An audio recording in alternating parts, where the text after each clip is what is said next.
Alright guys, so we're on to the trigger guard, and to do the trigger guard here we're using the toth tool AK trigger guard tool here.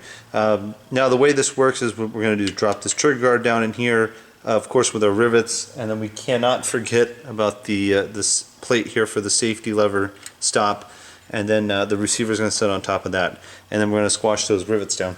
Now if you notice here, I already got my extreme pressure grease already applied to these bolts here, which should be supplied with your kit. It comes in a little bag like this, in a syringe such as that, and that's the grease right there.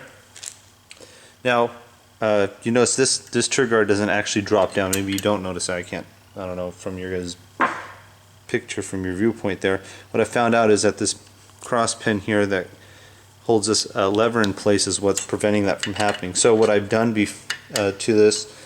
what I'm going to do to this trigger guard here is I'm just going to kind of squash it down a little bit. And now because this is going to get painted anyway, so I'm not really worried about the finish too much. There we go, drops in nice and free. So not a big deal as long as you're not hitting the housing, and of course the magazine release still works. So we're going to go ahead and put these rivets in, and one of these rivets in your set, like I said before, is going to be short, and that's for the rear trigger guard, the one that goes underneath the grip. So you're going to set that aside. The other four we're going to go ahead and assemble here, push in through the bottom. Okay, so we went ahead and assembled the rivets into our trigger guard here after kind of flattening out that pin. You want to make sure you put on the safety lever stop on there as well. So you just want to push the rivets in like that, and looks like we got this all set up here. We can go ahead and put in the rear rivet too, and you can actually just place it in there and push that down. Now what we want to do is take our receiver here, and we're just going to place this over the top, get it lined up. Go ahead and line up the front four. Alright, so we got our trigger guard on here. We're going to go ahead and drop in our push bar here, which has got the tapered edges. I'm just going to go ahead and set that down right there, right on top of the rear rivet.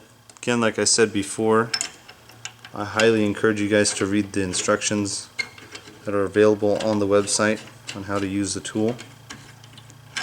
This is not to replace those instructions, it's to kind of go along with it so you get the idea.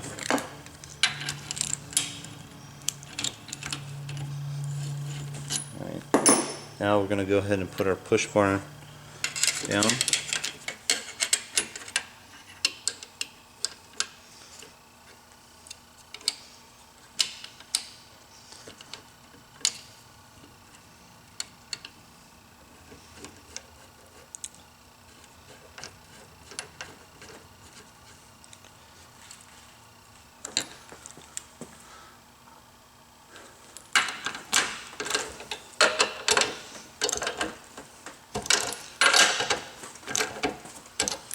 It's really easy to over tighten this, so you kind of just want to give it a few turns and then check it.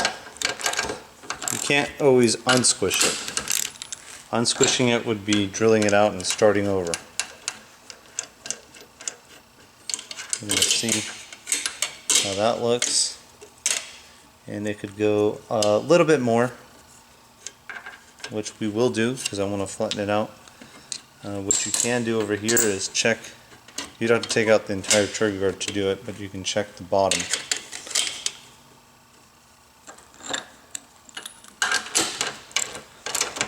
Now you can see how easy it is. All you're doing is just tightening down to squash it down. So, of course, this rivet is going to get hidden anyway, so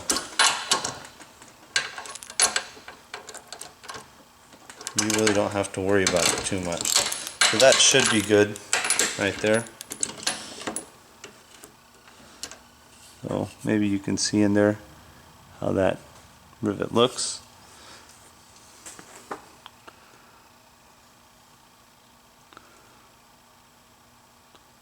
How nice and squashed that is. Alright, so for simplicity's sake, I just kind of set it up before, instead of doing it on camera.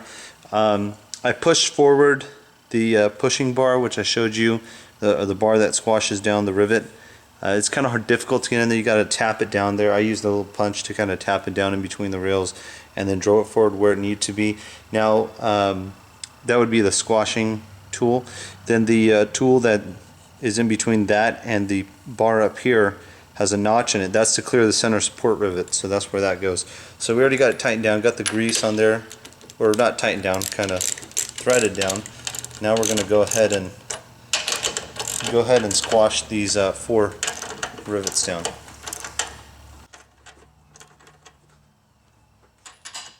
Again, you can use a box wrench here to kind of stay closer here so you don't slip off of the bolt heads.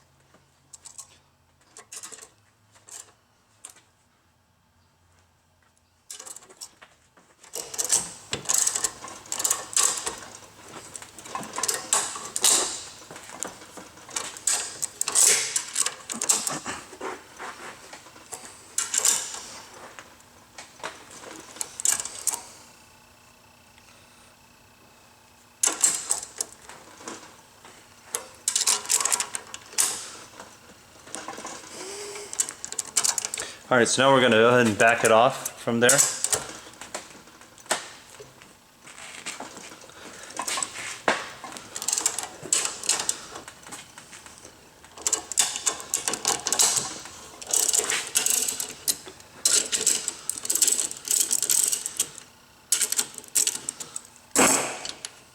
Alright, so you guys can see the rivets in there, hopefully how squashed they are.